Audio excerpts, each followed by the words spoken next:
Con todos, mil disculpas, tenía un problemita para ingresar. No hay problema. Entonces, vamos a escuchar, voy a escuchar o vamos a escuchar la tarea que tenían. Habíamos quedado en que no sea más de 5 minutos. No necesariamente tienen que leer el documento, sino contarnos un poco qué es lo que propusieron en el mismo. Entonces, así yo tengo la perspectiva oral y la perspectiva escrita del documento y con esas dos notas yo haré un promedio de la actividad de la primera semana. Le había pedido a Edison empezar. No sé si está de acuerdo.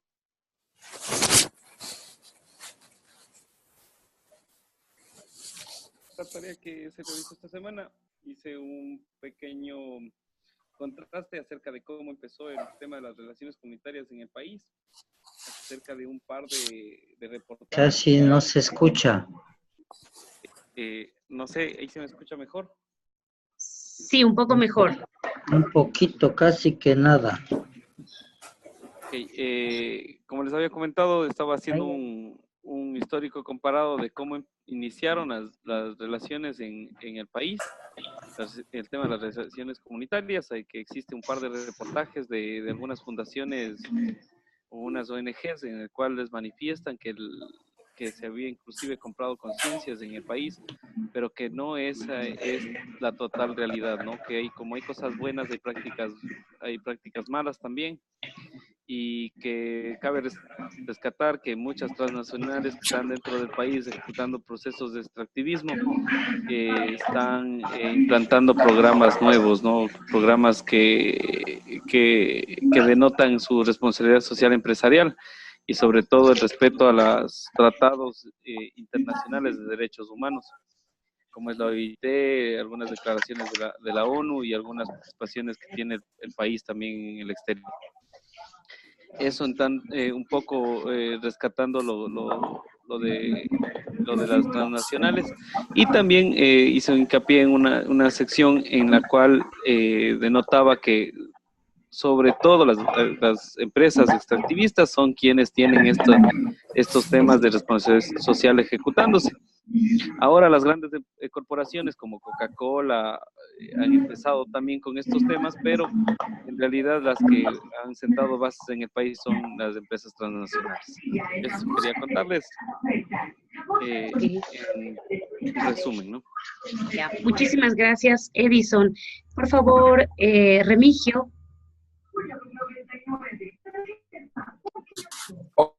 Ok.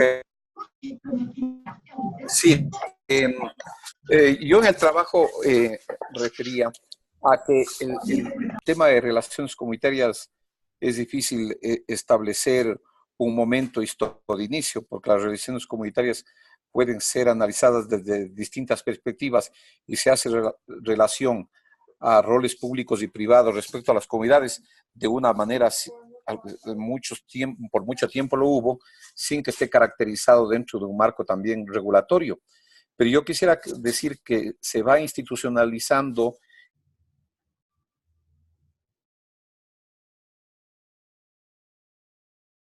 Remigio, lo perdimos. ¿Ahí me escuchan? Sí, ahí sí. Sí.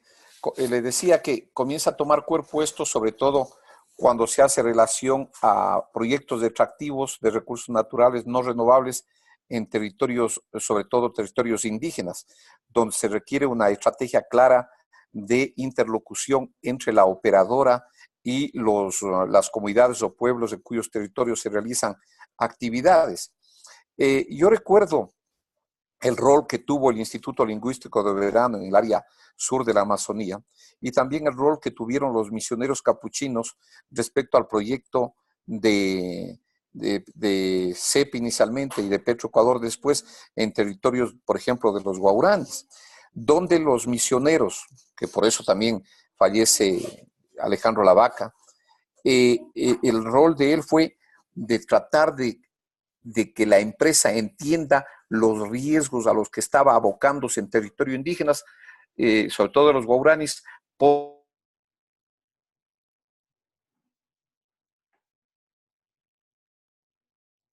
tiempo, convenios internacionales. Recordemos que el convenio 169 del OIT recién es ratificado por el Estado ecuatoriano en 1996. Y yo diría que el tema de relaciones comunitarias va tomando cuerpo a mediados de la década de los 80, cuando se da la segunda ronda petrolera muy grande, donde comienzan a venir al Ecuador empresas de talla mundial, donde estaba Chevron, donde estaba Conoco, donde estaba Santa Fe Petroleum, donde estaba una serie de empresas como Occidental y otras, y en que ellos ya se preocupan de establecer estándares. Yo creo que viene más por la vía de los estándares internacionales que por un modelo regulatorio nacional. Tal es el caso que cuando había el Ministerio de Energía y Minas o el Ministerio de Hidrocarburos, no había ni siquiera regulación. La regulación era en la materia ambiental, pero la materia social casi era desconocida. Recién en 1996 se crea el Ministerio muy de paso. Incluso yo diría que hasta la actualidad la materia regulatoria social es muy limitada, excepto los temas del PRAS, ahí, y una pequeña mención hay en la ley de hidrocarburos y una pequeña mención hay en el reglamento sustitutivo del reglamento ambiental para operaciones de hidrocarburíferas. Bueno, ahora ya con la ley de gestión, con el Código Orgánico Ambiental y antes la ley de gestión ambiental y otros instrumentos. Pero yo diría que el tema de relaciones comunitarias toma cuerpo en razón de la sensibilidad con que las transnacionales asumen operar en estos territorios y cuando ya se comienzan a vislumbrar cuestionamientos en cuanto a violación de derechos a nivel internacional. De tal manera que yo diría que el Ecuador en sus inicios fue reactivo a estos estándares internacionales y no proactivo. Y el mérito en gran parte está en el rol que jugaron muchas transnacionales que ya comienzan a comprometerse con algunos estándares en ausencia de regulación nacional. En la época de Conoco y Maxus, por ejemplo, ¿quién hubiese pensado que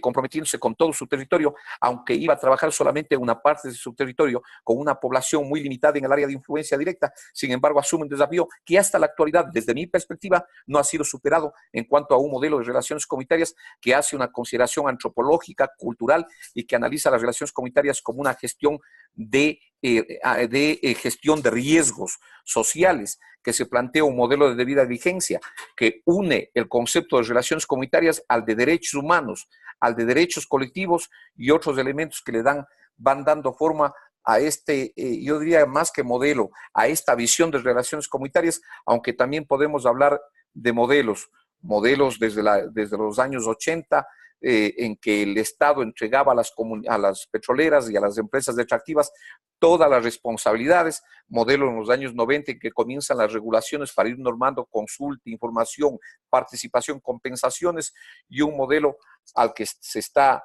apuntando en el sentido de alianzas públicas y privadas y también de tratar de que el Estado desarrolle sus roles institucionales en estos territorios y que las petroleras no sea reemplazar a los estados en esta materia, sino que sea un papel subsidiario y complementario a los roles primigenios que le corresponde al Estado. Muchísimas gracias, Remigio.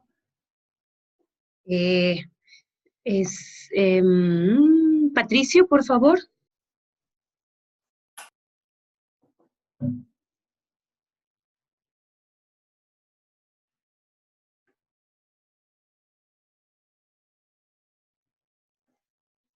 No te escuchamos, Patricio.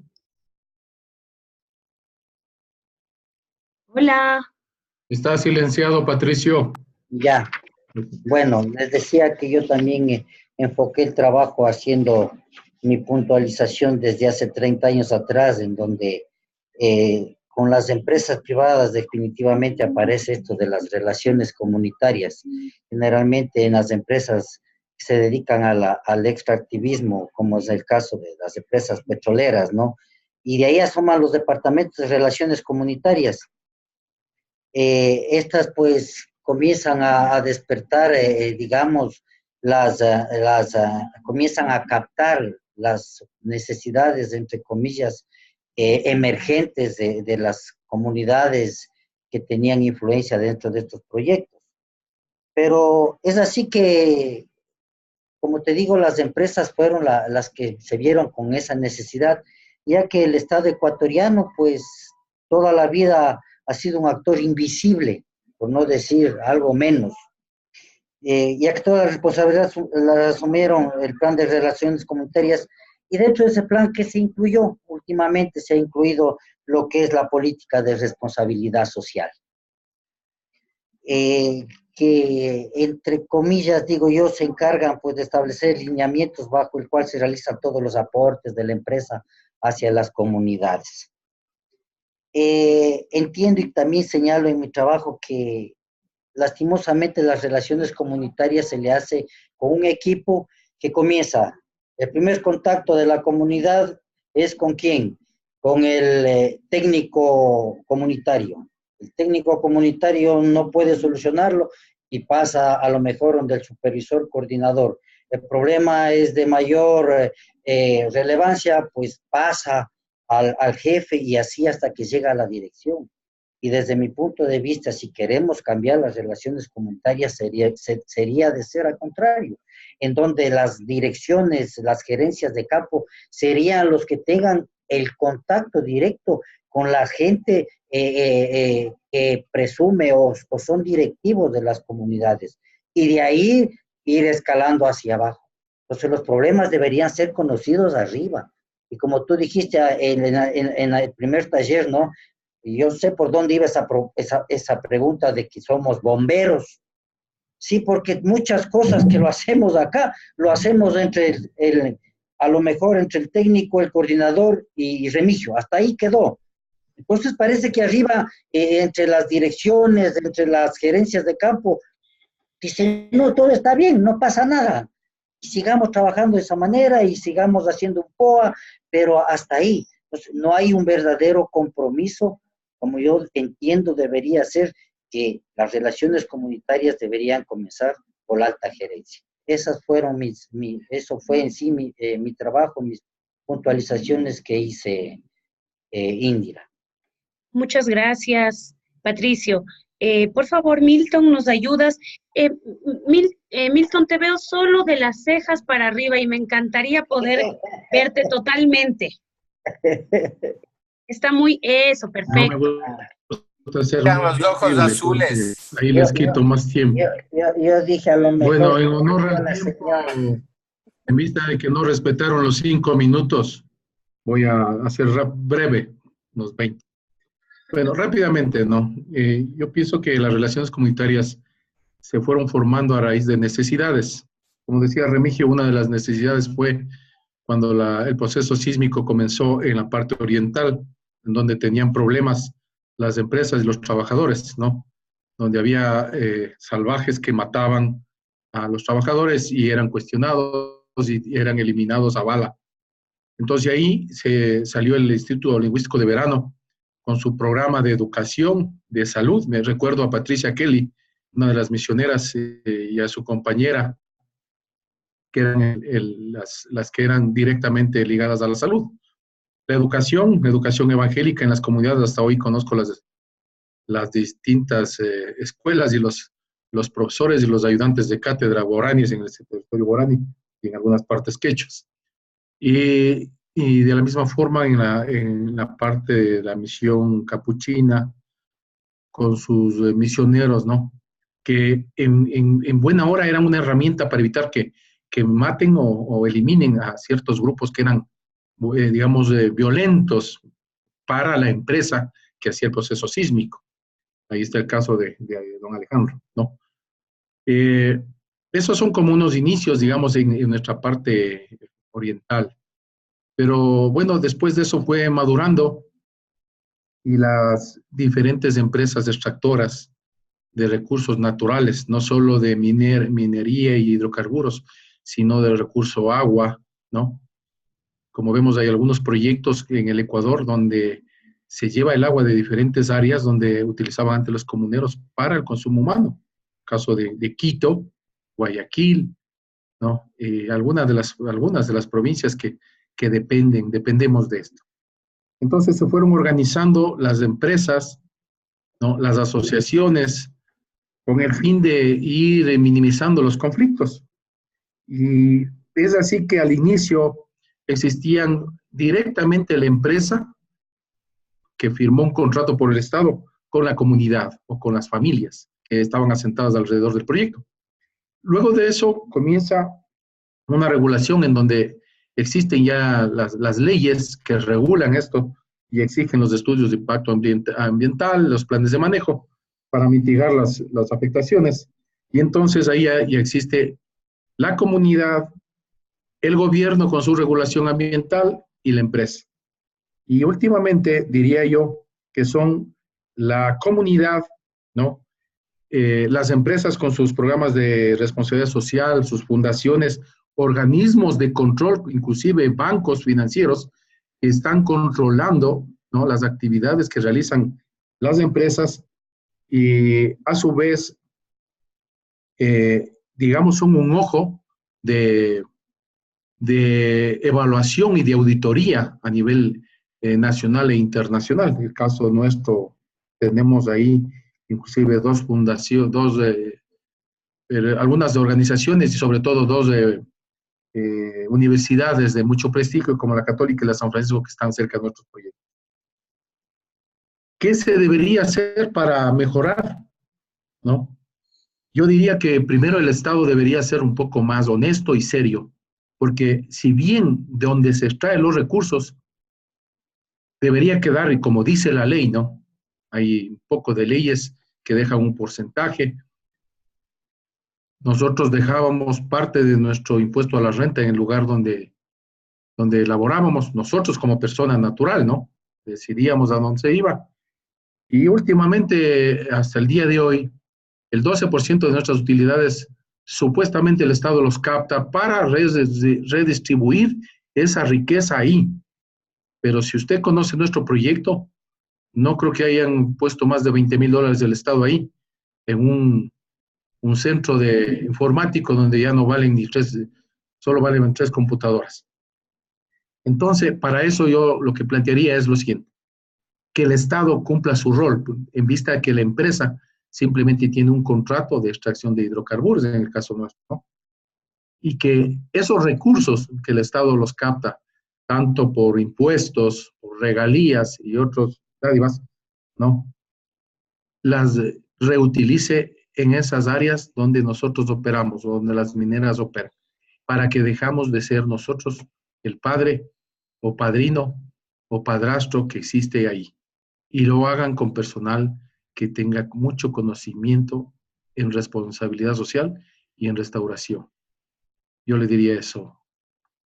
No sé si conocen nuestros proyectos, no acoto más porque pienso que lo que hemos hecho, lo hemos hecho a conciencia como ecuatorianos, ¿no? Y como también fuéramos uno más de ellos.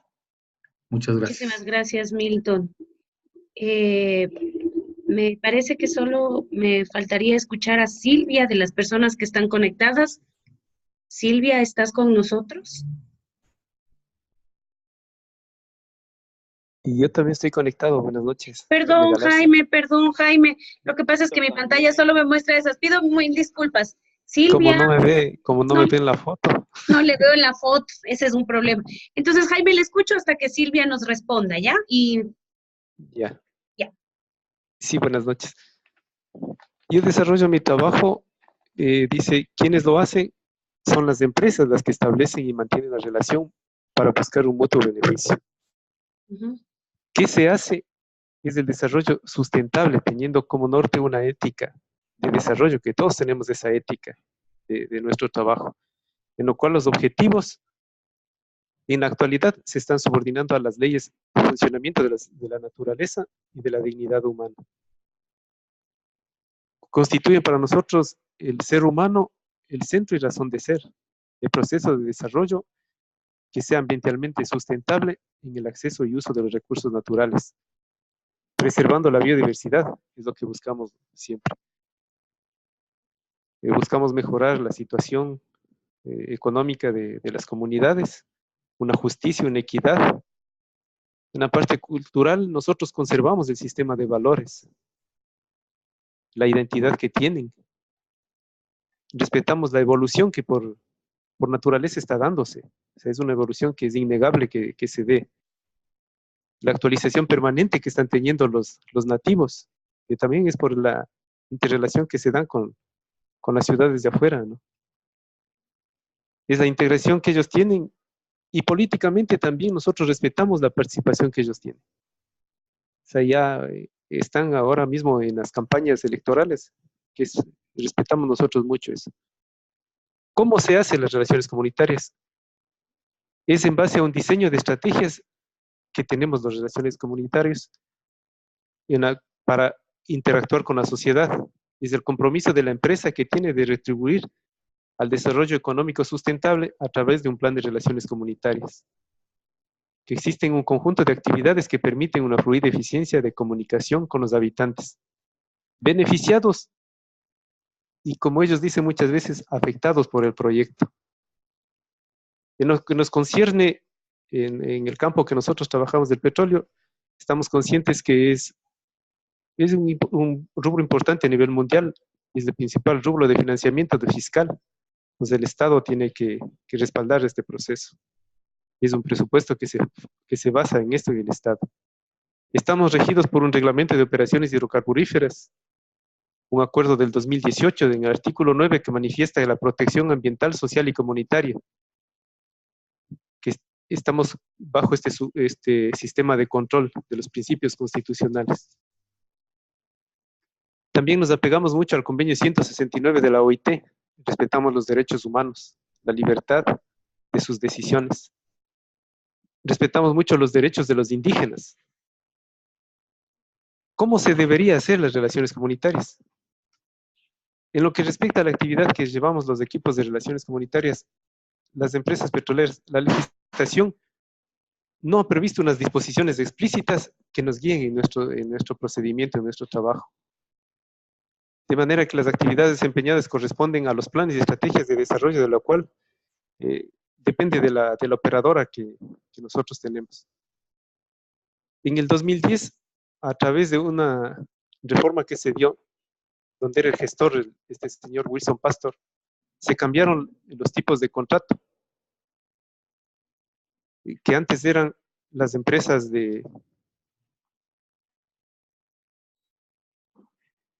tenían unos contratos de participación, implicaban que las empresas eran dueñas de la producción y se cambiaron para contratos de servicios. Aquí el Estado debería asumir el compromiso de relaciones comunitarias, ya no las empresas como tenían antes. Pero lastimosamente, como decía Milton, ese porcentaje que fue también descontado, ese 12% que es para las comunidades, nos llega en su gran totalidad para acá. Últimamente nosotros hemos sido partícipes, de cierta manera, al observar cómo las comunidades están logrando un poco la integración de los municipios o de los consejos provinciales con pequeñas aportaciones que hacen, pero está dándose que debería ser esta parte. ¿Cómo debería hacerse? Sería que el Estado intervenga más en este desarrollo que tendrían que tener las comunidades. Eso sería. Muchísimas gracias, Jaime. Estamos bastante bien con el tiempo. Silvia. Silvia. Aquí estoy. Silvia, ¿podríamos escuchar tu trabajo, por favor? Sí, claro. Bueno, yo retomé un poco sobre la historia de cómo inicia en nuestro país la actividad de relaciones comunitarias, y es con la industria hidrocarburífera en la Amazonía ecuatoriana. Fueron primero pues los misioneros, los evangélicos, quienes hicieron de relacionadores comunitarios en ese entonces del Estado y de algunas empresas que ya empezaban a trabajar en esta zona. Así fue como se dio inicio a este trabajo. Posteriormente podemos decir que no existe hasta el día de hoy también una normativa en cuáles deberían, cómo deben ser aplicadas las relaciones comunitarias, cómo debe de trabajarse. Y es por eso que muchas empresas, sobre todo las transnacionales, han debido acogerse a esos instrumentos internacionales que son los que le dan vida a nuestro trabajo, a la forma de actuar. Como lo dijo Jaimito, pues ahí está el 169, están los principios rectores, están derechos indígenas y todos esos derechos que hoy por hoy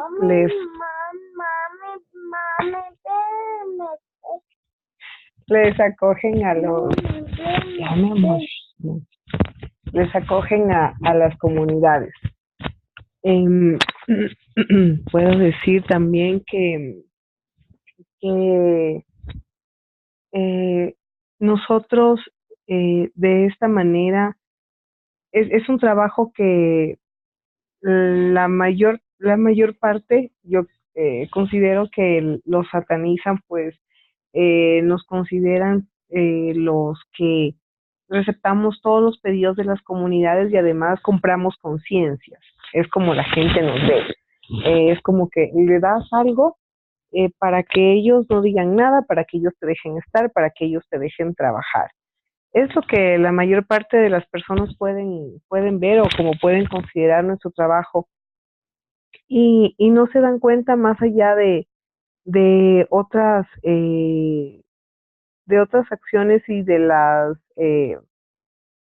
las diferentes formas en que tienen ciertas empresas. Es cierto que hay muchísimas empresas que lo hacen de una manera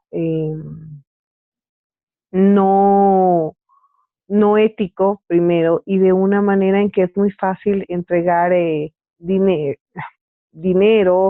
no sé, pues vehículos que luego más es el riesgo para los que usan los vehículos que otras, que otros, por ejemplo, proyectos productivos, temas de educación, temas de salud y sobre todo que sean sustentables, ¿no? Porque es muy fácil muchas veces crear un elefante blanco que luego pues se va a quedar ahí. ¿Qué es lo que se debe hacer? Yo pienso que dos cosas se deben hacer en nuestro trabajo. Uno es conocer la realidad cultural de las comunidades en las que se van a trabajar, incluso para poder analizar mejor los proyectos que se van a llevar a cabo. Porque, como lo digo ahorita, es muy fácil querer construir un elefante blanco en la selva solo porque la comunidad lo pide y no ver sus necesidades reales y de alguna manera asociarlas con el tema cultural. Y la otra es tener en claro que nosotros no somos el Estado y es el Estado el que es responsable de todos los derechos en temas de salud, de educación, que nuestro trabajo es muy diferente al ser a todos esas responsabilidades que son especialmente del Estado. Creo que por ahí va un poco y sobre todo también el tema de la participación de las comunidades siempre en los proyectos que se tomen, que estén por ejecutarse, porque es esencial, ¿no? Que ellos sean parte de la toma de sus decisiones, de saber a dónde quieren ir y es parte de la sostenibilidad de esas obras y de esos proyectos, que ellos estén de acuerdo y que sepan a dónde van. Muchísimas gracias, Silvia. Gracias a todos. Ahora vamos a empezar con una parte teórica. Previo a esto, quiero pedirles un favor gigante a todos. Todos son especialistas, están trabajando en el campo muchísimo tiempo. Tal vez la mayoría de cosas que vamos a conversar ya las sepan, pero mi objetivo es proponerles a ustedes olvidarse del lugar donde han estado trabajando por estos 7, 10, 15, 20 años y ver las relaciones comunitarias desde una óptica que no la habíamos visto, pero olvidarnos de lo que estamos haciendo y hacer un ejercicio totalmente diferente. Para la próxima clase van a trabajar en el diagnóstico, en la propuesta de cómo se realizaría un diagnóstico participativo y obviamente no va a ser dentro de ninguna de las comunidades que ustedes trabajan. Y hoy día vamos a hablar una cosa súper chiquita sobre interculturalidad, que lo que a mí me interesa es que ustedes, yo sé que ya lo saben, veamos más o menos o seleccionemos cuáles son los grupos con el grupo que les gustaría trabajar, ¿sí? Entonces, lo que quiero es eso, motivarlos a salir del entorno donde se han venido desarrollando durante en su campo laboral durante todo este tiempo. Entonces, yo sé que no es un ejercicio muy sencillo, es como decir, a ver, borro todo lo que he estado haciendo y vamos a ver algo diferente. Yo digo diferente, pero puede ser que ya lo hayan estado haciendo, ¿sí? Ese es el ejercicio que les pido. Voy a compartirles la presentación y vamos a empezar, ¿sí? ¿Me escuchan todos? No hay problemas con el audio, ¿no? Entonces, Okay. Vamos a hablar o vamos a seguir lo que es la interculturalidad, si es que la presentación PowerPoint me lo permite, ¿sí? Entonces, la idea de la interculturalidad es un proceso donde se relacionan personas de dos o más culturas. Pero lo interesante de esto es que va más allá, no es solamente el que estén juntos, sino que haya un enriquecimiento por parte de estos miembros, ¿sí? Entonces, la interculturalidad tiene una forma de integración y convivencia de diferentes culturas, obviamente basado en el respeto a la diversidad, a lo diferente que podemos ser unos de los otros, ¿sí? Y obviamente tiene que haber una construcción recíproca entre los diferentes participantes. Y he aquí lo que es súper interesante. Nosotros, ustedes, forman parte de la interculturalidad. Nosotros, como mestizos, somos parte distinto de los grupos en los que podríamos estar interviniendo. Entonces, quiere decir que nosotros deberíamos enriquecernos de la relación que tenemos con las diferentes comunidades, en el caso de ustedes, con la comunidad Waorani, ¿sí? Entonces, según la FENOCIN, esta interculturalidad va más allá de una coexistencia o de un diálogo entre grupos distintos, entre personas distintas, sino que tiene que ver con un proceso dinámico que tiene que ser sostenido y que mantenga la relación y una relación de comunicación y aprendizaje. Esa es la idea de la interculturalidad. ¿Qué es? No sé si opuesto o similar, que muchas veces confundimos, es la multiculturalidad o pluriculturalidad, ¿sí? En este caso, solo se señala la convivencia de varias culturas, pero no se habla de relaciones equitativas entre ellas, no se habla de un respeto a la diversidad, al yo aprendo de ti, tú aprendes de mí, tú me respetas, yo te respeto. No, simplemente hablamos de vecinos que viven uno al lado del otro, ¿ok? Y eso nos lleva a que el Ecuador proclamó mediante Constitución en el 2008 la voluntad de consolidar la unidad de la nación en el reconocimiento de la diversidad de sus regiones, de sus pueblos, de sus etnias, sus culturas, y por tanto se define como un Estado unitario, democrático, pluricultural y multiétnico. Entonces, es un poco una mezcla de todo esto. En el Ecuador se reconocen 14 nacionalidades y 18 grupos étnicos en el país, ¿sí? Y aquí, ¿qué es una etnia? Una etnia es un grupo humano con rasgos tradicionales, culturales, lingüísticos, ritualísticos, conductuales e incluso religiosos que lo diferencian de otros grupos.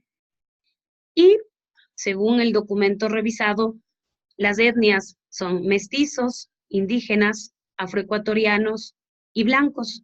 Cada uno de nosotros está dentro de una de estas etnias como tal. Pero, aparte de eso, tenemos las nacionalidades y todo esto referido a lo que dice la Constitución del 2008, ¿sí? ¿Qué es una nacionalidad? Es un conjunto de pueblos milenarios anteriores, anteriores al Estado ecuatoriano, que se autodefinan como tal, como una nacionalidad, tienen una identidad histórica, tienen un idioma y culturas comunes, obviamente que viven en un territorio específico, tienen formas tradicionales de organización económica, jurídica, política, y además tienen hasta cierto punto ciertas instituciones o una forma de institucionalidad, institucionalizar sus actividades, ¿sí? Supongo que hasta aquí no les he dicho nada absolutamente nuevo. Según el censo, vemos que están reconocidas 14 nacionalidades y 18 etnias, y en el censo del 2010, en el censo de población y vivienda, cuando en la pregunta que te pedían tu autoidentificación, se identificaron 45 grupos diferentes, ¿sí?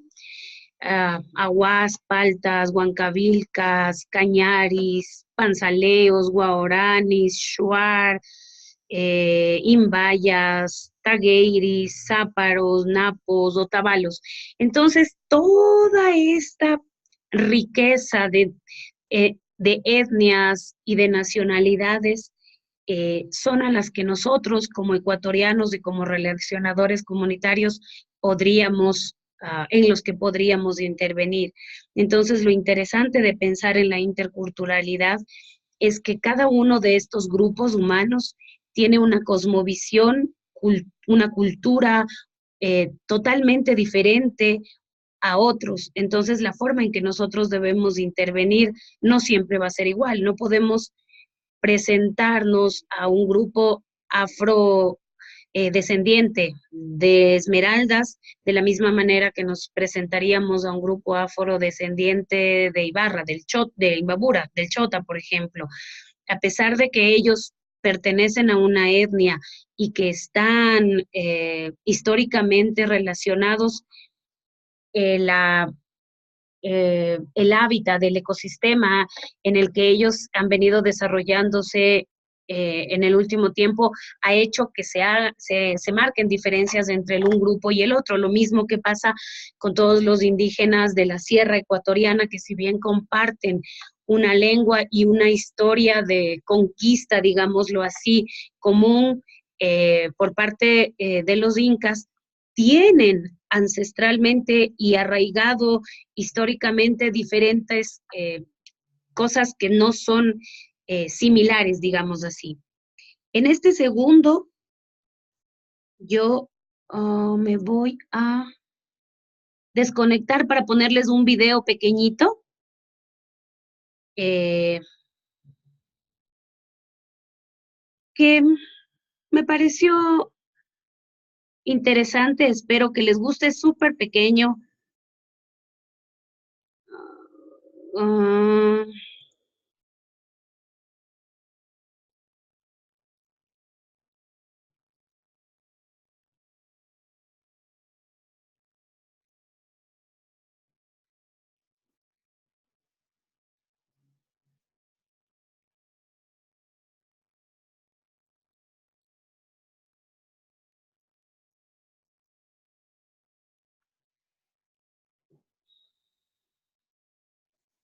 ¿Puedes activarle el audio o no se escucha?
Ok.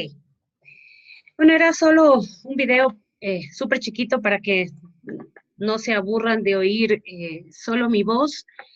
Y bueno, entonces la idea es que entendamos que vivimos o que deberíamos, en el caso de ustedes no, porque ya trabajan por un tiempo dentro del bloque 16 con los guaraníes, pero que dentro del campo de relaciones comunitarias podríamos enfrentarnos, por así decirlo, a 45 grupos diferentes, entre comillas, solo nominalmente.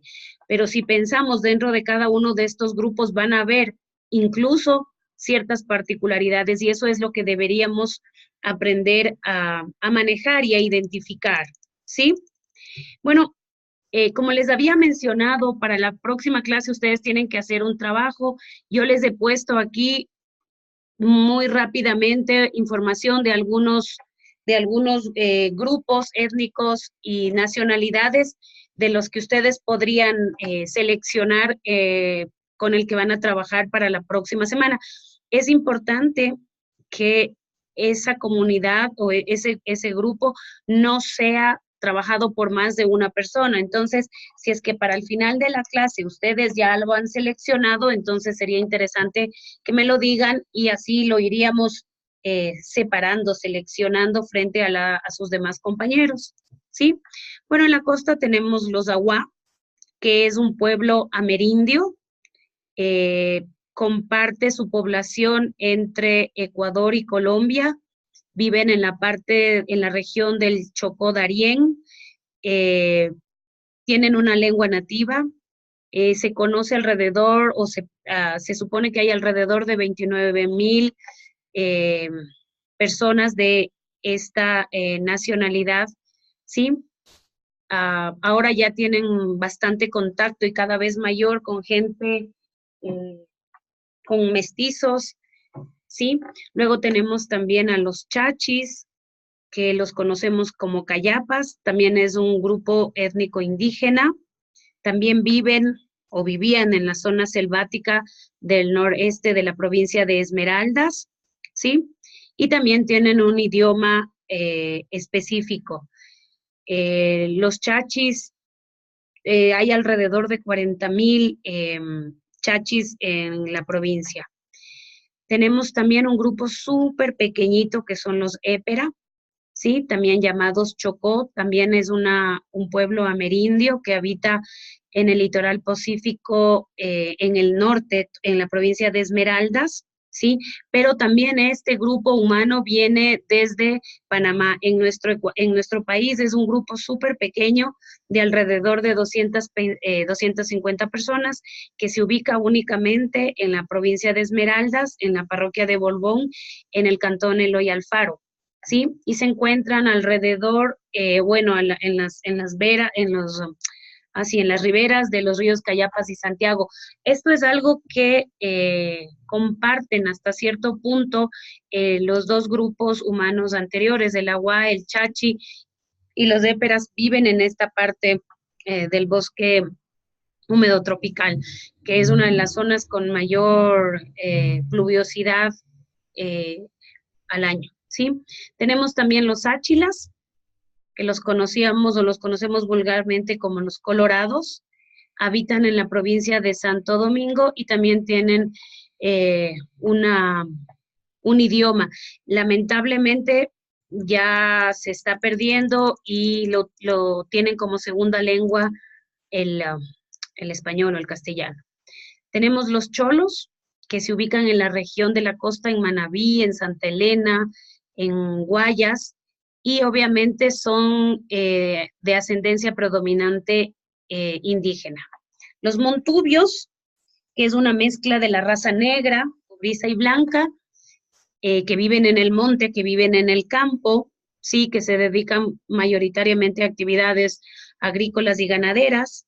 Luego tenemos también los afroecuatorianos, que mayoritariamente están en las provincias de Esmeraldas, Guayas e Imbabura, pero también en el norte de Manabí y El Oro, y pequeños grupos en todo el país como grupo se dedica a la pesca y recolección de mariscos, además de la plantación de banano y plátano.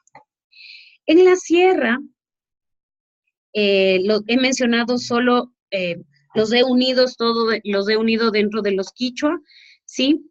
Que es un grupo que, bueno, es un grupo, se agrupa a todos los grupos indígenas originarios de Argentina, Bolivia, Chile, Ecuador y Perú, y obviamente tienen una relación directa de conquista y pelea con el imperio incaico, y dentro de estos tenemos los Quitucara, los Caranquis, los Saraguros, los Cañaris, Paltas, Purúa, Chivuelos, Cayambi, Natabuelo, que son grupos pequeños que se encuentran en la sierra del Ecuador. En la Amazonía, que es su campo de acción, tenemos los Achuar, ¿sí? Tenemos el grupo, los Cofán, y lo voy a pasar muy rápido porque va a quedar ahí, los Guaoranis, tenemos los Secoya, los Siona, los Chihuiar y finalmente los Shuar. Dentro de todas estas nacionalidades que se encuentran en la región amazónica, la que tiene el mayor tamaño poblacional son los Shuar, y obviamente también habitan en las selvas entre Ecuador y Perú. Es el grupo más grande de las etnias de la Amazonía, ¿sí? Y también otro grupo que está mencionado aquí son los mestizos, que obviamente es la mezcla entre europeos, nativoamericanos, árabes orientales y afrodescendientes. Somos una mezcla riquísima, ¿sí? Y esta mezcla, este mestizaje empezó en el siglo XVI. ¿Ok? Entonces, esto es solo como una visión muy rápida de toda la riqueza de etnias y de nacionalidades que tenemos en el Ecuador, de donde ustedes podrán elegir el grupo con el que van a trabajar. Y esto nos lleva al tema central de la clase, que es el desarrollo comunitario, que ustedes bien ya lo mencionaron antes sobre las relaciones comunitarias, pero para llegar a hablar de las relaciones comunitarias es súper importante entender qué es el desarrollo comunitario o para qué nos relacionamos con las comunidades. Y la ONU dice que el desarrollo de la comunidad es un proceso destinado a crear condiciones de progreso económico y social en la comunidad, ¿sí? Con la participación activa de los miembros de esa comunidad, ¿sí?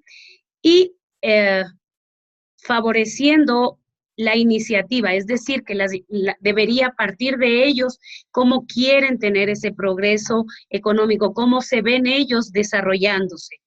La preocupación central del desarrollo comunitario debería ser, y yo sé que lo es en la mayoría de los casos, mejorar la calidad de vida de los habitantes de un territorio específico. ¿Sí?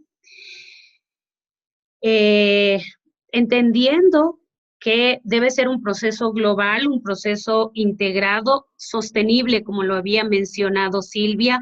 No es la idea de que lleguemos a un lugar, dejemos dinero o construyamos algo y nos retiremos, sino que el trabajo sea mancomunado con la comunidad para que este proyecto sea sostenible, este cambio social sea sostenible independientemente de si los relacionadores comunitarios estén o no estén.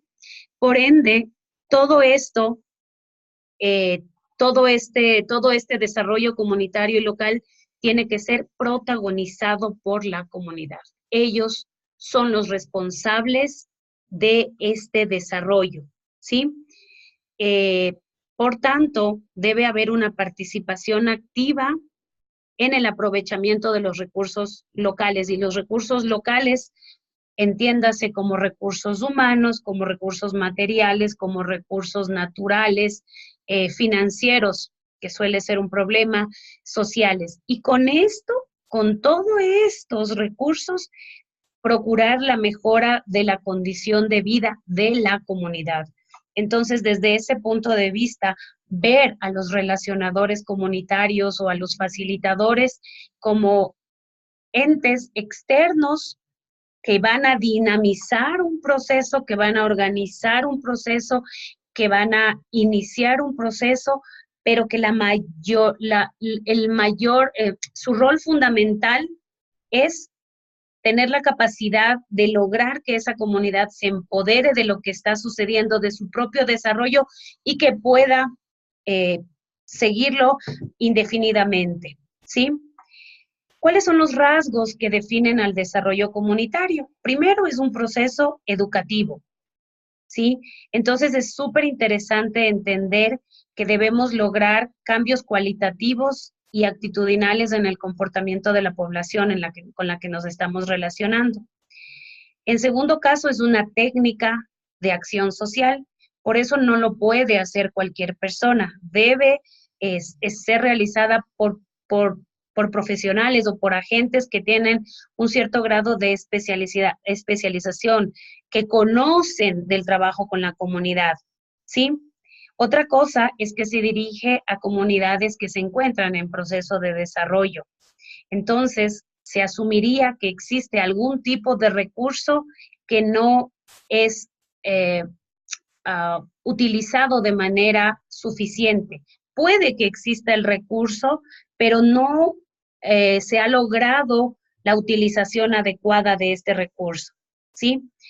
Entender que el objeto fundamental es lograr el bienestar social y por ende al pensar en el bienestar social, lo que queremos hacer es una mejora de la calidad de vida de las personas de esta comunidad en la que estamos interviniendo.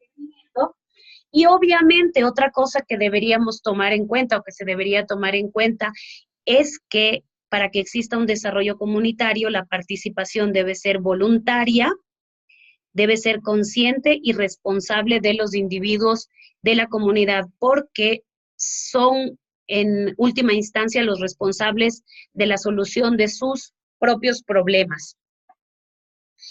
Existen varios acercamientos o terminologías respecto al desarrollo comunitario, pero lo que me interesa a mí es que ustedes se fijen en los rasgos definidores de esta propuesta de organización de la comunidad, de desarrollo comunitario, planificación, porque es otro de los apartados que van a tomar ustedes en cuenta para el trabajo de la próxima semana.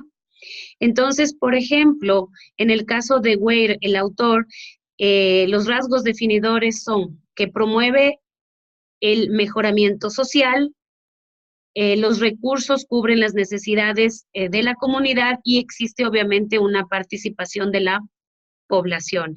Vemos otro de Marchoni que nos dice, es el cuarto, que debe haber una participación de los interesados, es decir, de los miembros de la comunidad. El principio básico es la autodeterminación, es importante que eso quede claro. Debe haber el ritmo de desarrollo lo establecen los interesados, no las personas que vienen de afuera, no las empresas, no los relacionadores comunitarios, sino la comunidad. Y obviamente tiene que haber una participación activa de la comunidad. Y finalmente, Quintana propone el desarrollo comunitario y los rasgos definidores son, es un campo de educación comunitaria, es una forma de educación a adultos, se utiliza una metodología que es dinamizadora, se debe lograr o lleva a cambios actitudinales en los individuos y como mencionan todos los autores, debe haber una participación de los interesados. No podemos lograr un desarrollo comunitario si los miembros de la comunidad no están interesados en ese desarrollo, ¿sí? Y de aquí, algo que nos dice Nogueiras es que no es lo que se hace, sino cómo se hace, lo que constituye las sustancias del desarrollo de la comunidad. Todo depende de la forma y actitud de llevar a cabo las actividades. Y yo me imagino que esto es algo que ustedes lo conocen muy bien después de tantos años de experiencia y de esa cercanía que tienen con el grupo humano con el que se encuentran trabajando. Entonces, esta es una clave. Es súper importante, primero, definir el grupo humano con el que estamos trabajando, tener un conocimiento básico mínimo de cómo, de cuál es su cultura, de cómo se relacionan, de cómo están vistas las mujeres o cómo están vistos los hombres, si existe un líder, si existe un jefe, y entender que no podemos utilizar el mismo plan o la misma propuesta en una comunidad shuar que en una comunidad guaraní o en una comunidad afroecuatoriana de la costa y de la sierra, ¿sí?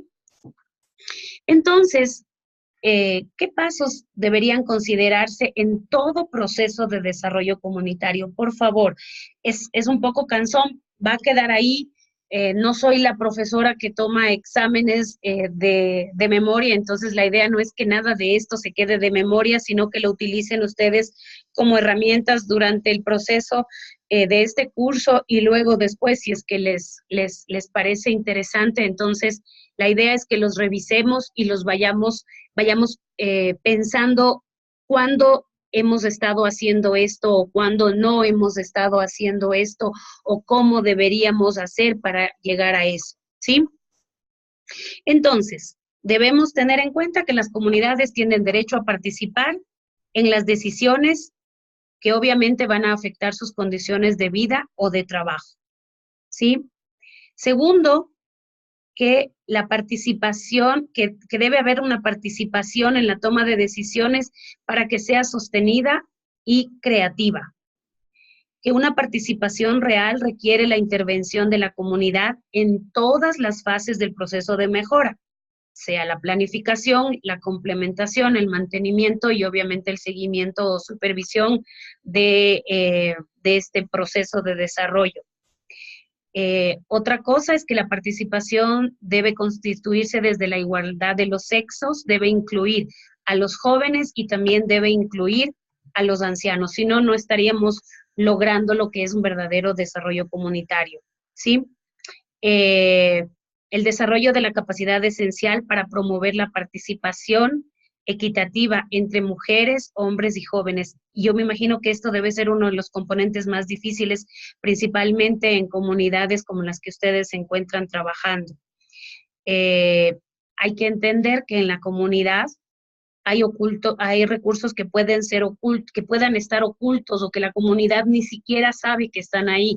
Entonces, estos relacionadores comunitarios, estos facilitadores, deben tener la capacidad de impulsar este desarrollo, ¿sí? Y sacar a la luz estos recursos que de una o de otra forma están ocultos, incluso o principalmente para ellos. Entender que las comunidades son las primeras interesadas y por ende protagonistas del desarrollo y por ende deben ser los responsables de identificar el problema, mantener y mejorar las propuestas, digámoslo así. La concienciación y el desarrollo de las capacidades puede tener asociaciones entre la gente de la comunidad y organismos gubernamentales y no gubernamentales, ¿sí? Entonces, otra cosa es entender que los relacionadores comunitarios no pueden ser los responsables de la planificación, porque de una o de otra manera, en algún momento ellos van a alejarse, van a salir de ese territorio y obviamente el proyecto no podría ser sustentable. Entonces, la idea es lograr el empoderamiento por parte de la comunidad. Otra cosa interesante es que la planificación en la participación es clave dentro de todo proceso de desarrollo comunitario, ¿sí? Y hay que entender que las ayudas o las caridades no hacen un desarrollo comunitario, que simplemente les facilitan ciertos momentos o ciertos espacios, pero que es algo totalmente temporal y no se llega a un verdadero desarrollo comunitario. Y otra cosa, finalmente, es que el desarrollo comunitario es una contribución esencial dentro de la gestión humana global. Sí, esto lo dice Zárate en el 2007. ¿Qué pasos propongo yo? Hay muchos otros. ¿Qué pasos propongo para el desarrollo comunitario? Primero, un diagnóstico participativo, que es lo que vamos a desarrollar ahora, una planificación participativa, un plan de desarrollo comunitario y finalmente una propuesta de cómo debería la comunidad hacer una contraloría, un proceso de seguimiento de todo lo que está pasando, ¿sí? Entonces, eso nos lleva a ¿qué es el diagnóstico participativo? Es analizar la problemática y la realidad de una comunidad de forma integral. Es decir, economía, educación, salud, recreación, deporte, vivienda, familia, organización social e identidad local. Eso es un diagnóstico participativo, un diagnóstico que defina la problemática y la realidad desde adentro, ¿sí? No es simplemente la presentación de problemas o situaciones de una comunidad, sino que debe explicar cuáles son las causas que producen dichos problemas y obviamente orientar hacia la búsqueda de soluciones a esos problemas identificados por la comunidad. Entonces, este diagnóstico participativo o el diagnóstico de la comunidad puede realizarse de dos formas: de espaldas a la comunidad o con una participación activa de la comunidad. Y muchas veces los estamos utilizando como sinónimos, como cosas similares, pero no es verdad. En el primer caso, la comunidad no conoce los objetivos ni la metodología ni a dónde se quiere llegar. Lo único que hacemos es obtener información de la comunidad. Puede ser por encuestas, puede ser principalmente por encuestas o entrevistas, ¿sí? En el segundo caso, que debería ser la forma correcta de actuar, es cuando la comunidad tiene una participación activa, ¿sí? ¿Por qué? Porque está consciente de la importancia del proceso que se está desarrollando, tiene una idea de cuál es el fin, ¿sí? Y al tener idea de la importancia y a dónde se quiere llegar, lo que va a hacer es que los esfuerzos en lograr este proceso sean positivos, que la comunidad se esfuerce porque toda la información quede sobre la mesa y que eso sea una herramienta para lograr su desarrollo. Entonces debemos entender que un diagnóstico participativo debe ser con la comunidad y para la comunidad, ¿sí? Cuando nosotros logramos un verdadero diagnóstico participativo, ok, no solamente utilizando la información que nos da la comunidad, sino que la comunidad sea la que genera esta información, ¿sí? Se logra realmente una capacidad de decisión, una participación continua y una reflexión verdadera de los problemas dentro de la comunidad. Entonces, ¿qué pretende, sí, este diagnóstico participativo? ¿Por qué se debería realizar un diagnóstico participativo? Primero, porque necesitamos conocer a fondo la realidad de la comunidad. No desde nuestra óptica, sino desde la comunidad como tal. Y entonces esta información levantada va a ser la clave para la elaboración de un plan de desarrollo que sea sustentable, que sea a largo plazo, ¿sí? Otra cosa interesante es que debe generar en la comunidad procesos de organización, concienciación y movilización social. Otra cosa es que se debería lograr la construcción de actores sociales y fortalecer el tejido comunitario.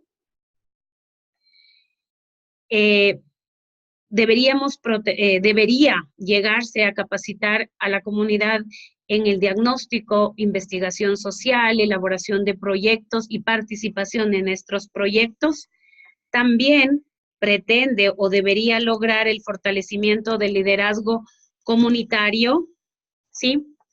Debería ser o debería fomentar el espacio de encuentros para la discusión, para llegar a conocer cuáles son las diferencias internas dentro de esta comunidad, pero que se llegue a procesos de consenso y concertación. Obviamente tiene que ser una herramienta pedagógica para enseñanza de la realidad local, que puede ser en los planteles educativos y comunitarios. Y esto es súper interesante porque luego de todo el trabajo que se puede realizar, de todo el diagnóstico, poder presentar estos resultados del diagnóstico ante los más jovencitos de la comunidad, eso ayuda muchísimo a que se corrijan, digamos que los errores que se han venido realizando a lo largo del tiempo. Otra cosa interesante que debería lograrse con el diagnóstico participativo es que la comunidad se apropie de toda esta información que fue levantada por ellos mismos, ¿sí? Y el haber logrado esto, ¿qué es lo que sucede? Que ellos van a tener la capacidad de tomar decisiones y eso les ayuda a afianzar su identidad, ¿sí? Y hay que entender que no en todos los grupos humanos se puede hacer un trabajo de diagnóstico participativo. Es más apropiada donde el grupo es una comunidad y donde se entiende que existe un trabajo en conjunto, que cualquier actividad que se realice va a beneficiar a todos los miembros de la comunidad. Entonces, si pensamos en grupos humanos que son muy individualistas, que piensan solos en su familia, no es muy conveniente la realización de un diagnóstico participativo. De ahí, una vez más, la importancia de conocer el grupo humano con el que se va a trabajar, ¿sí? Lo que les había mencionado antes es que las técnicas del diagnóstico participativo no son transferibles entre comunidades, que cada escenario al que nosotros vamos, cada grupo humano, cada comunidad con el que vamos a trabajar, vamos a tener que realizar unas técnicas de diagnóstico que van a ser diferentes a las anteriores, ¿sí? Y esa es la riqueza y eso es en lo que quiero que trabajemos a lo largo de esta semana, ¿sí? Entonces, es súper importante que estas técnicas sean adaptadas a la región o al objeto de estudio y a las necesidades y situaciones específicas de cada una de las comunidades en las que vamos a intervenir.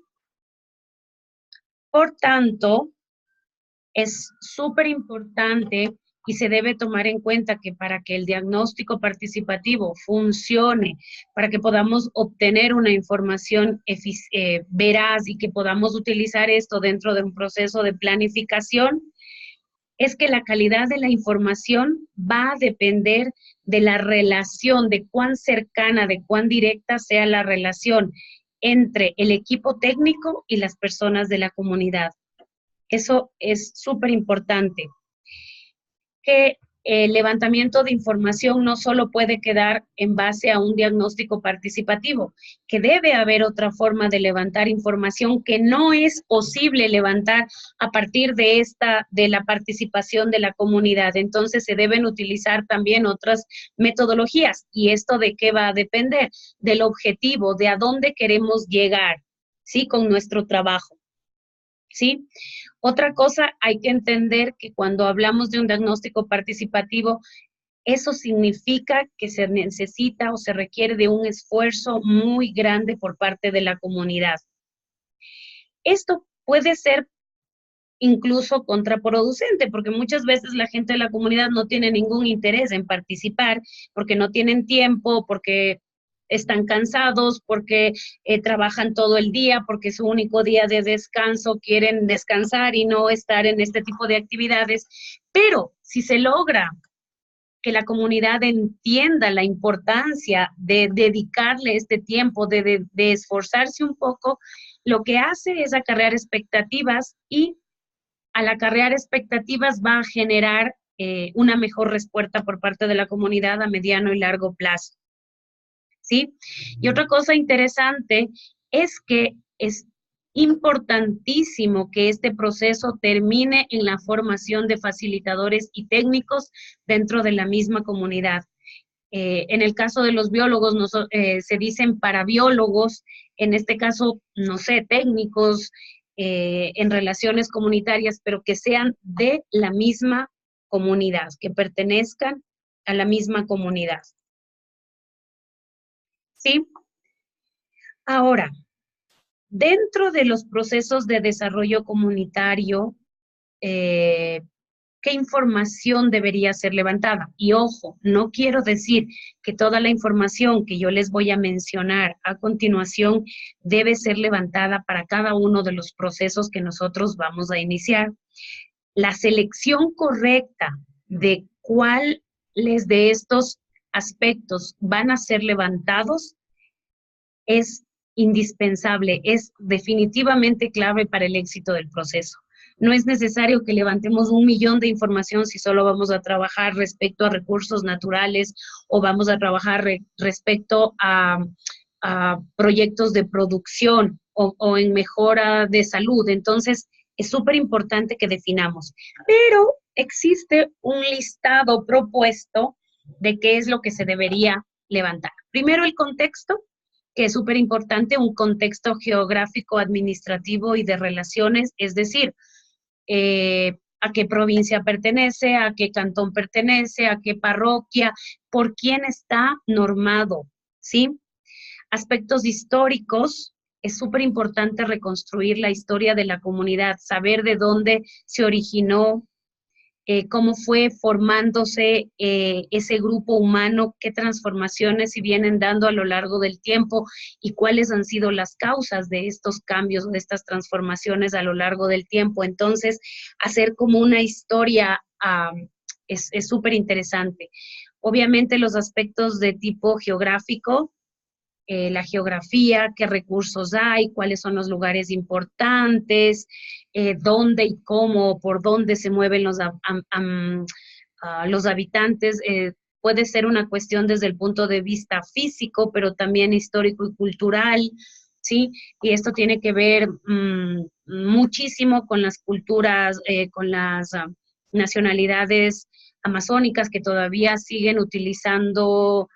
Son cazadores recolectores, no todos, pero en su mayoría. Entonces es importante saber dónde cazan, cuánto tiempo se demoran para llegar a sus zonas de caza o cómo esto ha cambiado históricamente, porque es una forma en que ellos están percibiendo todas las actividades que realizan los grupos humanos distintos a ellos. Aspectos indispensables respecto a la población, cuántas personas existen, de qué sexo, edad, estado civil, han ido a la escuela, no han ido a la escuela, procedencia, cuántos, hay migración, hay emigración, hay migración, hacia dónde, cuáles son los motivos de estos procesos, ¿sí?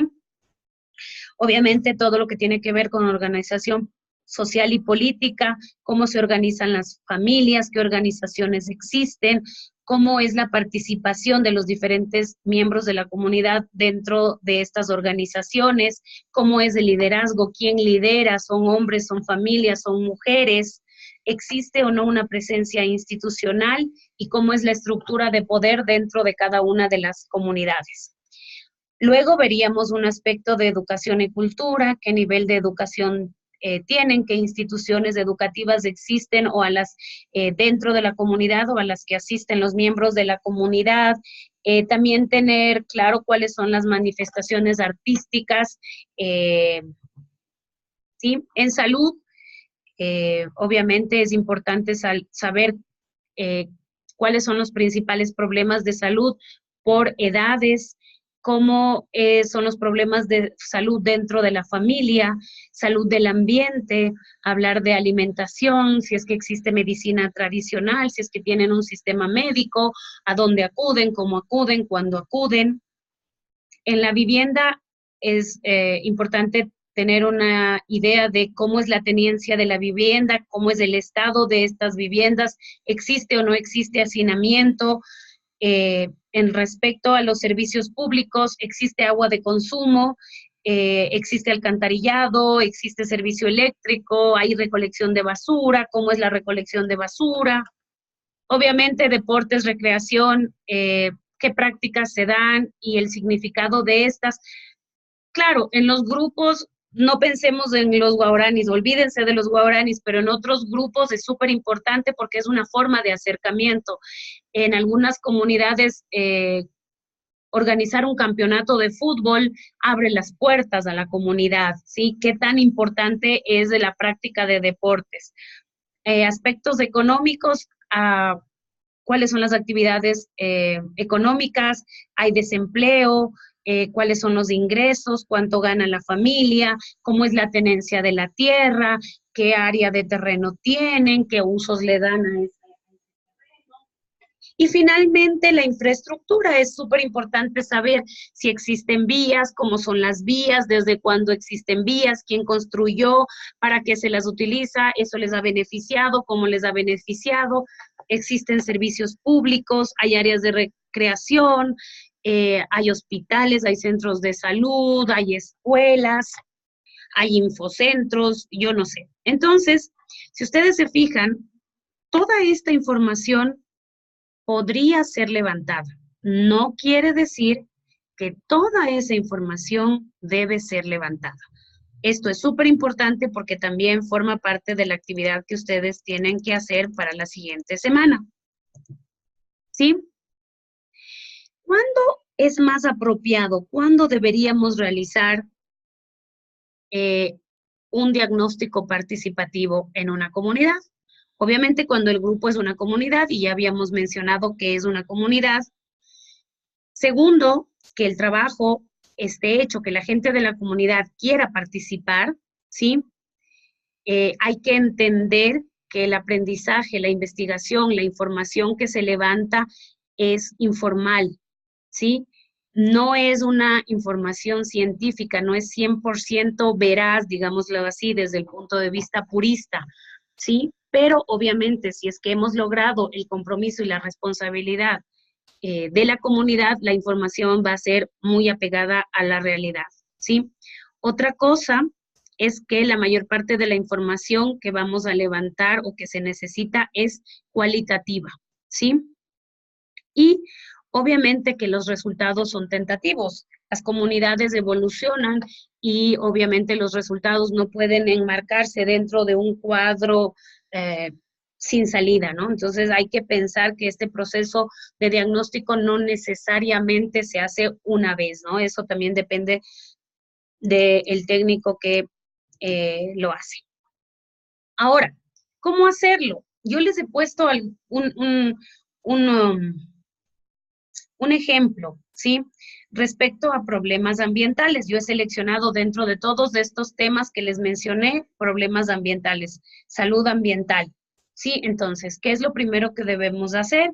Definir un tema específico, definir un objeto para relacionarnos con la comunidad, en este caso, problemas ambientales. ¿Qué es lo que debemos hacer? Hacer una invitación a la comunidad, y esta invitación tiene que ser amplia, jóvenes, adultos, ancianos. ¿Cómo llegamos? ¿Qué estrategias utilizamos para llegar para hacer la invitación? Una vez más, va a depender del grupo humano con el que estemos trabajando, ¿sí?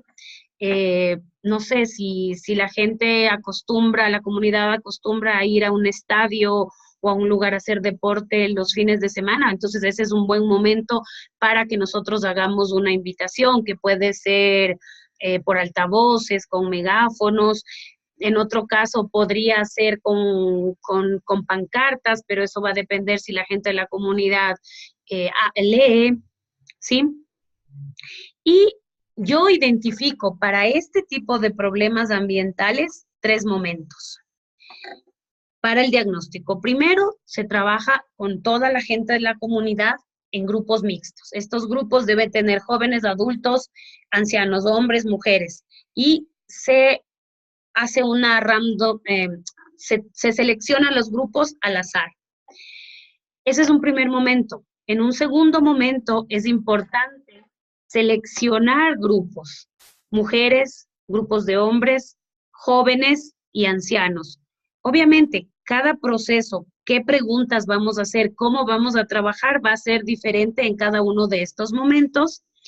Y finalmente, se puede hacer, puede existir un tercer momento al que yo he llamado grupos especiales, que lo que se pretende es lograr una validación de la información que se ha levantado en los dos momentos anteriores. Claro, esto es idílico, pensar que la gente de la comunidad va a tener todo el tiempo del mundo para trabajar con nosotros, o por otro lado, saber que nosotros vamos a necesitar mucho tiempo dentro de este proceso. Una estrategia que yo me imagino que ustedes utilizan y que yo pienso que es clave dentro del trabajo con las comunidades es los gráficos. Trabajar con gráficos, con papelotes, con marcadores y hacer que la gente realice un diagnóstico mediante dibujo, mediante gráficos, ¿sí? ¿Qué se puede trabajar? Por ejemplo, se puede pedir que la gente nos haga un mapa de ríos o cuerpos de agua y que nos mencione de dónde ellos están obteniendo el agua, por ejemplo, o a dónde ellos están depositando las excretas, por ejemplo, las aguas grises y negras. Eso con un dibujo es mucho más sencillo que decir, a ver, ¿usted de dónde toma el agua? ¿Usted dónde bota las aguas hervidas? Otra cosa interesante es hacer mapas de uso de territorio. Entonces, ellos conocen su territorio, saben dónde queda la montañita, saben dónde queda el río, saben dónde queda el terreno de Don José, el terreno de Doña María, y qué hacen en cada uno de estos terrenos, ¿sí?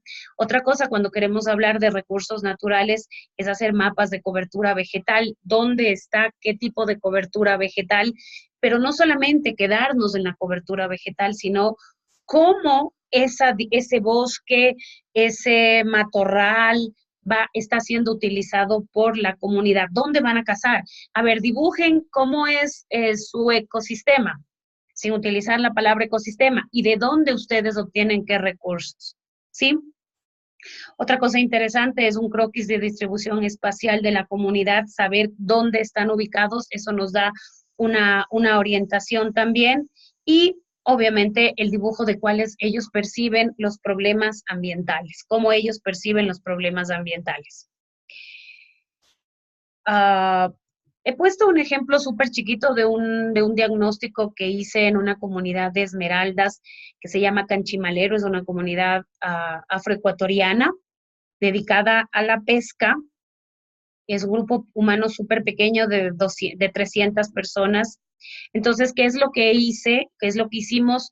Hicimos una invitación a toda la gente de la comunidad y en un primer momento se hicieron 6 grupos distintos donde habían personas de diferentes géneros, de diferentes edades, personas que habían estudiado, personas que no estudiaban, personas que se dedicaban a la pesca, personas que se dedicaban solo a labores domésticas.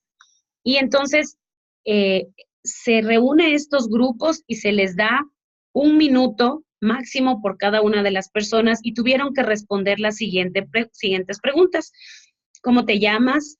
¿Cuál es tu rol en la comunidad? Y eso quiere decir, no sé, soy la profesora, o limpio la escuela, o tengo una tienda, o soy la responsable del desayuno escolar, o sea, ¿cuál es el rol? O soy un estudiante, o pesco, o lo que sea. ¿Y qué habilidades traes a esta mesa? ¿Cómo yo puedo aportar en esta mesa? Y finalmente se les pregunta por qué estás aquí, ¿sí? Luego de que la gente se conoce, obviamente en esta participación también hay personas de afuera de la comunidad, hubo en ese caso. Entonces, cuando ya se conocen, cuando se han roto barreras, entonces se hace una segunda etapa que es definir cuál es la problemática que nos une en ese momento. ¿Y qué es lo que se hace? Cada grupo tiene que hacer un dibujo donde se representan los distintos problemas que comparten y cuáles son sus consecuencias.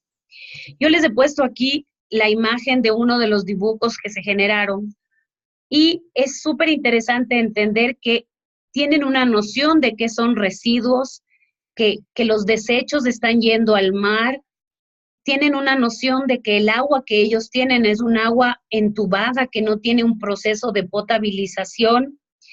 Tenían o surgió la conciencia de que no existen basureros, ¿sí? Hay una conciencia de ellos mismos, ¿sí? Ellos se dibujan arrojando basura a la playa. Entonces, esto es súper interesante porque si nosotros nos ponemos a decir, a ver, ¿dónde botas tú la basura o cómo haces? Sería más difícil. Fueron ellos los que generaron esta imagen. Y luego, cuando esta imagen fue generada, cuando ellos ya definen cuál es la problemática, en este caso muy específica, la problemática de contaminación, ¿sí? Se trabaja en la última etapa que se llama incubadora de ideas y nuevamente lo que hace es que haya un trabajo conjunto donde en base a este primer dibujo que se hizo, a este primer gráfico, se genera la segunda etapa que ya viene que sería la base de la propuesta. ¿Qué voy a hacer para solucionar o para corregir estos problemas? ¿Por qué quiero corregir esto? ¿Para qué voy a hacer estos cambios? ¿Cómo voy a hacer estos cambios? ¿Con quién voy a hacer estos cambios? ¿Sí? ¿Cuánto me costaría? ¿Es posible hacerlo? Se hace un pequeño presupuesto. ¿Y cuándo lo voy a hacer? De una o de otra manera, lo que hacemos con esto es que la comunidad se esté empoderando. Primero, en saber cuál es el problema. Y segundo, que ellos cómo sería la forma de solucionar estos inconvenientes. He hablado como lora más de 1 hora, ya me falta la voz y tengo la voz seca.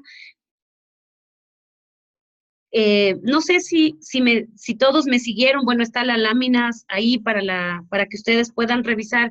Para mí es súper interesante. Voy a salir y les voy a mostrar otro documento. Espérenme 2 segundos.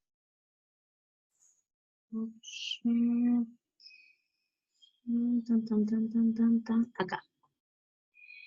Hay un libro que me gusta mucho a mí, del que les he puesto 3 capítulos, ¿sí? Entonces, por ejemplo, aquí hay varios ejemplos de diagnóstico participativo respecto a manejo de recursos naturales. Y como les había mencionado, ¿en qué se basan? Patricio, ¿se ve la imagen? Sí, se ve, está clara. Ya. Es que como he estado como loro hablando, me olvidé de ustedes, lo siento. No. Sí se ve. Ya. Ha estado claro, sí. Hemos escuchado bien al menos acá. Ok. Entonces, si ustedes se fijan, esta es la clave. Trabajar en un mapa. ¿Sí? Entonces, este mapa base nos muestra, y este es un mapa que tiene que ser generado por la comunidad. No es un mapa que nosotros llevemos. Es un mapa que van a generar ellos y cada grupo va a tener que generar.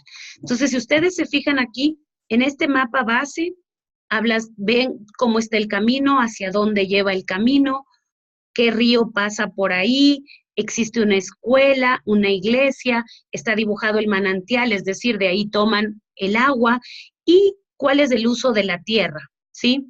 ¿Qué es bosque? ¿Cuánto es pasto? Pasto donde se siembra el maíz, que hay unas casitas por aquí, hay frutales por acá, hay un bosque de ribera, hay café. Entonces, cuando la gente de la comunidad logra definir su realidad, en este caso ecológica, realidad de contexto físico, es mucho más fácil que ellos definan cuáles podrían ser los inconvenientes. Y en base a esto, ya se genera el mapa de recursos naturales y usos de tierra. Este documento está ya disponible para ustedes como ejemplo del trabajo que ustedes van a realizar, ¿sí?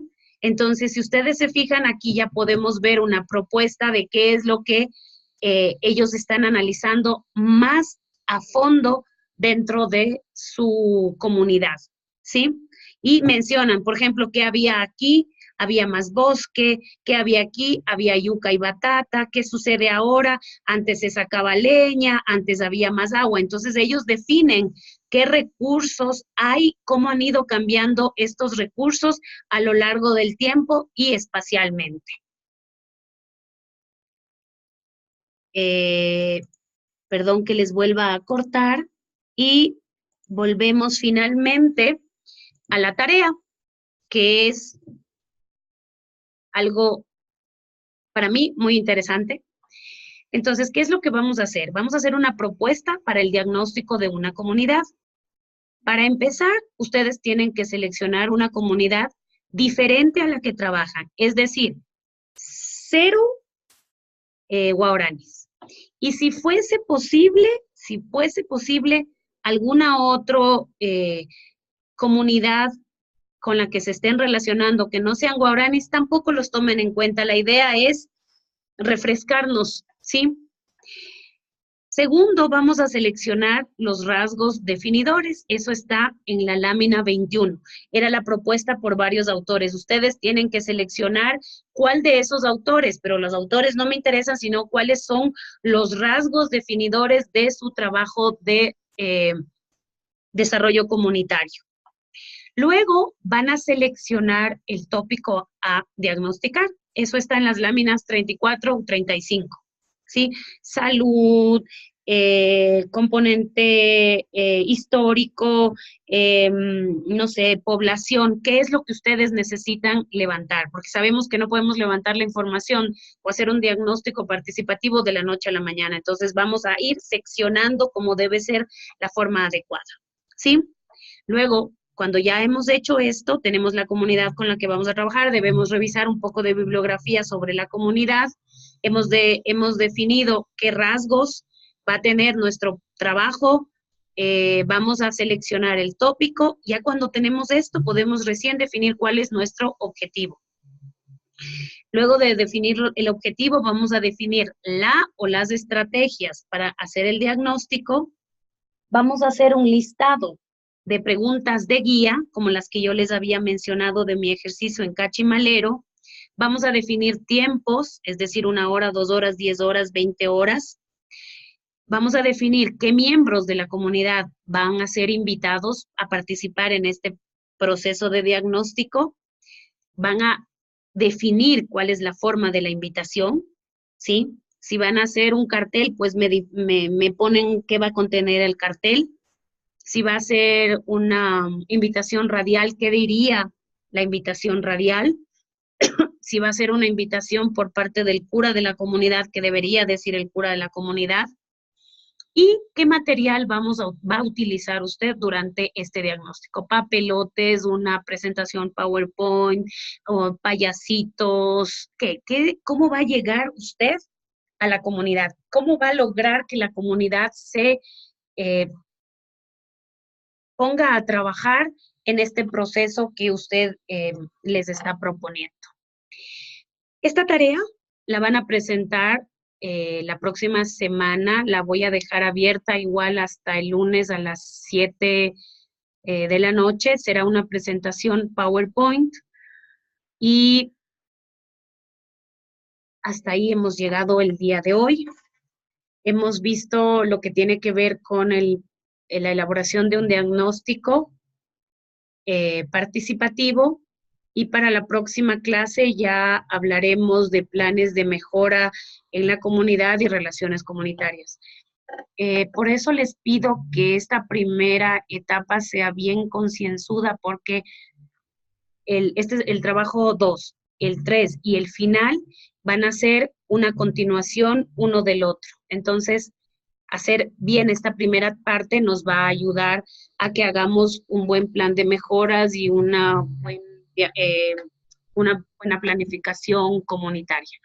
De paso, les digo que no va a haber exámenes, sino trabajos. Ustedes son personas que están trabajando todo el tiempo con comunidades, y lo que quiero es que sigamos haciendo esto, solo que salgamos un poquito del lugar donde hemos estado trabajando durante todo este tiempo, nos olvidemos de todo lo que hemos estado haciendo bien, que estoy seguro que lo están haciendo bien, que se cambien, se quiten ese chip y se pongan un chip nuevo, y tratemos de hacer un proceso totalmente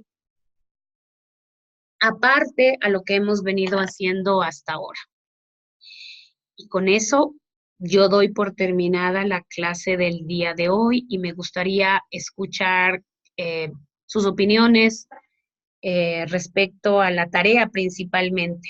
Si piensan que necesitan algún tipo, alguna otra información o no sé, ya estoy en el grupo de ustedes y no tuve ninguna llamada durante la semana pasada, pero que quede claro que estoy dispuesta a solucionar cualquier duda o a revisar avances de los trabajos si ustedes lo consideran necesario. Y me gustaría entonces escucharles.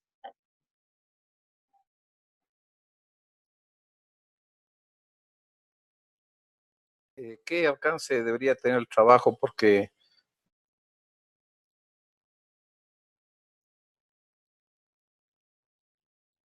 Remigio, no te escucho.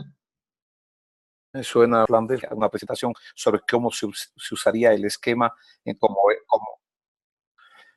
le decía que cuál sería el alcance, porque con lo que hemos visto el alcance es desbordante. Deberíamos fijarnos más en el esquema y en las herramientas del esquema. La presentación PowerPoint, hasta cuántas láminas debería ser procesable, porque podemos hacer desde 5 hasta 100, entonces sería bueno saber algún parámetro de referencia al menos. Ok, yo les pasaré eso en un documento escrito, pero obviamente es un ejercicio súper pequeño, un ejercicio que no les debería tomar a ustedes más, estoy siendo muy exagerada, no puede ser un trabajo que les tome a ustedes más de 5 horas, ¿sí? Y eso es como que le estamos dedicando 1 hora diaria al trabajo. Indira, las personas que vamos a estar en campo toda esta semana, hacemos un supuesto imaginario. No, es que eso queda claro. No les estoy diciendo que van al campo a hacer el diagnóstico. Es la propuesta para hacer un diagnóstico. ¿Cómo ustedes harían? Me van a contar en una presentación PowerPoint, ¿qué harían? ¿Cómo harían? Me van a decir cuáles son los objetivos y eso. No es que ustedes tienen que ir al campo a hacer el diagnóstico, solamente es el material, es la carpeta, el file, el folio con el que ustedes irían al campo y dirían paso 1, paso 2, paso 3, paso 4, paso 5. Ese es el trabajo. Ok. Sí, no. Vuelvo a compartirles la presentación. Solo un segundo. Disculpa. Y dice, propuesta para el diagnóstico. No dice diagnóstico de la comunidad. Yo entiendo perfectamente que ustedes trabajan todo el tiempo y para hacer un diagnóstico de una comunidad nos tomaríamos en la universidad al menos un semestre. Entonces, no. Es simplemente la propuesta. Me interesa saber cómo lo harían, nada más. Obviamente, un diagnóstico participativo de una comunidad. ¿Sí? Por favor. Voy a tratar de definir un poco los límites del número de diapositivas, pero hasta cierto punto les pondré no más de 30 y no menos de 10, pero eso va a depender mucho de ustedes. Sí, hay personas que son muy hábiles y manejan todas estas herramientas y en una diapositiva nos pueden poner un montón de información y otros que no somos muy tecnológicos y que necesitamos muchas más diapositivas para poder llegar. Sí, pero la idea es eso, es simplemente una propuesta de cómo ustedes realizarían un diagnóstico participativo, por eso les seleccioné, les pedí que sea un aspecto súper pequeño, ¿sí? Un solo aspecto. Les escucho. Milton, ahora sí lo veo. Y ahora sí me escucho. También. Bueno, no tenía claro esto, ¿no? Pero hoy los diagnósticos que uno ha trabajado, yo he trabajado con algunos grupos étnicos. Queremos ver cómo está, es una foto desde afuera y desde adentro de cómo están. Pero todavía no me queda claro cómo es esto que es una propuesta de diagnóstico. Vamos a poder tenerle un ejemplo. Digamos, no es lo mismo estar con los afros del Valle del Chota que con los Agua del noroccidente o los de Peras, ¿no? Entonces, vamos a enfocarnos qué haría yo al entrar al río San Miguel a hablar con Batea, que vive ahí, o digamos, el río Cayapas. Voy a hacer el diagnóstico de la comunidad para ellos. Perdí el audio. Me quedé en el diagnóstico. Sí, mencionaba que para el caso de este trabajo es cómo voy a hacer un diagnóstico para poder ingresar a la comunidad. No voy a hacer el diagnóstico. Exactamente. Nadie va a hacer el diagnóstico. Solo me van a hacer la propuesta de cómo ustedes harían ese diagnóstico. Las preguntas que harían, el material que utilizarían, el tiempo que dedicarían. No se escucha. ¿Ahí me escuchan? ¿Me escuchan? Ahí sí. Ya. No tienen que hacer el diagnóstico. Solo es la propuesta de cómo ustedes realizarían este diagnóstico de un solo aspecto en una comunidad específica. Y cuando me refiero a una comunidad específica, no me refiero a, por ejemplo, los Agua, sino dentro de los Agua, ustedes pueden seleccionar una comunidad, por ejemplo, la comunidad de La Ceiba. Entonces, buscamos información de la comunidad de La Ceiba. Eso creo que podría llegar a ser la parte más conflictiva, decir, bueno, la comunidad de La Ceiba tiene 200 habitantes, ¿dónde habita? Entonces, tener una idea de cómo es, y una vez en base a saber cuál es la realidad, entonces yo puedo proponer cómo entraría a hacer un diagnóstico económico, por ejemplo. ¿Sí? Hola. Hola. Ya estamos Ya. escuchando. Ah, ya. ¿Hay alguna otra duda?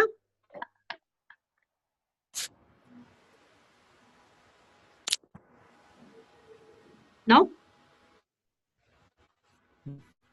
¿Todo está muy claro o nada está claro? Hay que hacer el plan. ¿Hay alguien que habla que no le escucho? ¿Aló?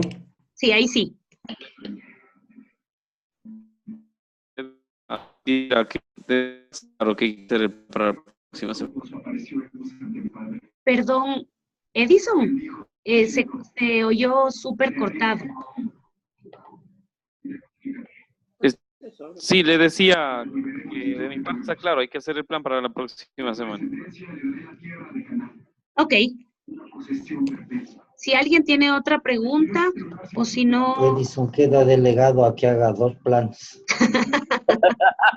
Porque usted está bien claro. No son planes, Desde son ya queda propuestas de exacto, entonces ya queda delegado para que haga la propuesta. Yo dije que está Bueno, lo que debe la orden, tener pero es no el lo proceso que en tú el cual dijiste hace un momento, ¿cierto? Un aspecto demográfico, es sobre un aspecto, ¿no? Focalizado, un aspecto. Solo un aspecto, solo un aspecto.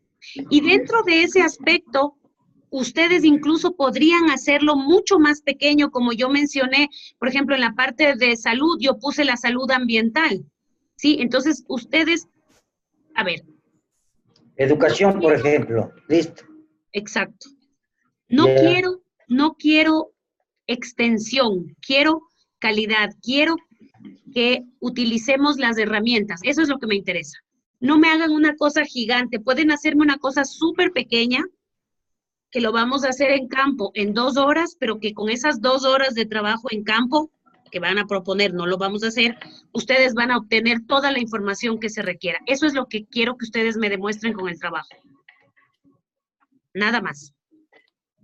Ok, yo tengo que ausentarme por un temita. Yo quiero hacer algo sobre los quichuas de Pastaza. Perfecto. Yo definiré una comunidad de la zona de Villano y trabajaré el tema. Perfecto, quichuas del Pastaza, ¿ya? ¿Quién más ya seleccionó? Alguna comunidad de los Otavalos, voy a ver cuál. Otavalos. Yo voy a trabajar con los quichuas de Napo. Espérense un segundo. Patricio Otavalos, ¿ya? ¿Quién más? Edison. Sí, voy a trabajar con el pueblo quichua de Napo, con el pueblo antiguo de Rucuyac. Napo, ya. Silvia, Jaime, Milton.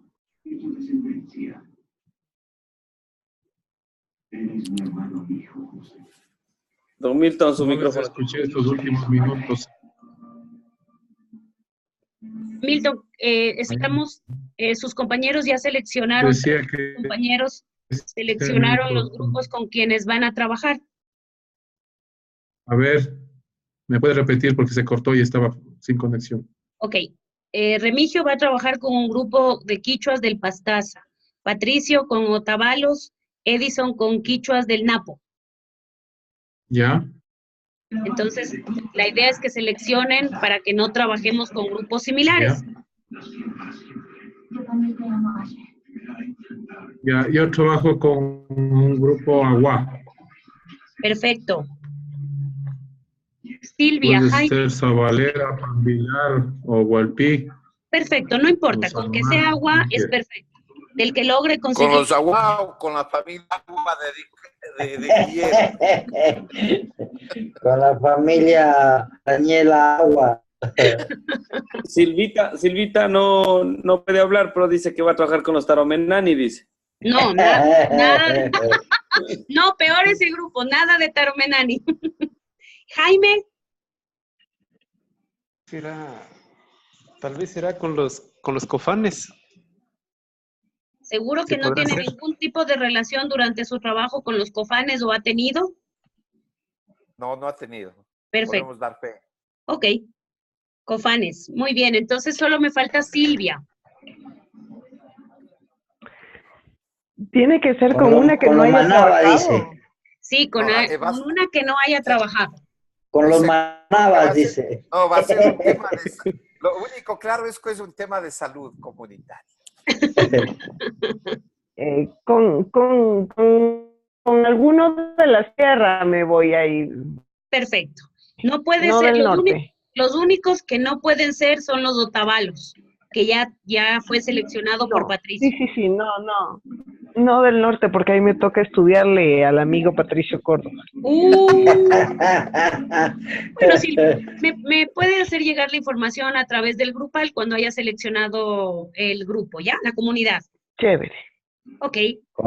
Con los Caranquis, Silvita, ellos son más primos míos. Los araguros! Están Los bien. Sí, araguros. creo que me voy por los araguros, por ahí. Esa es una buena idea, ya. Y hay como cambiarse de grupo, o sea, de Claro, Jaimito, proyecto. cámbiese. Jaimito, ¿cómo se va a cambiar de grupo? No haga eso. No dijo A de esa edad equipo, ya de no. grupo, dijo. Los copanes son un alma de Dios.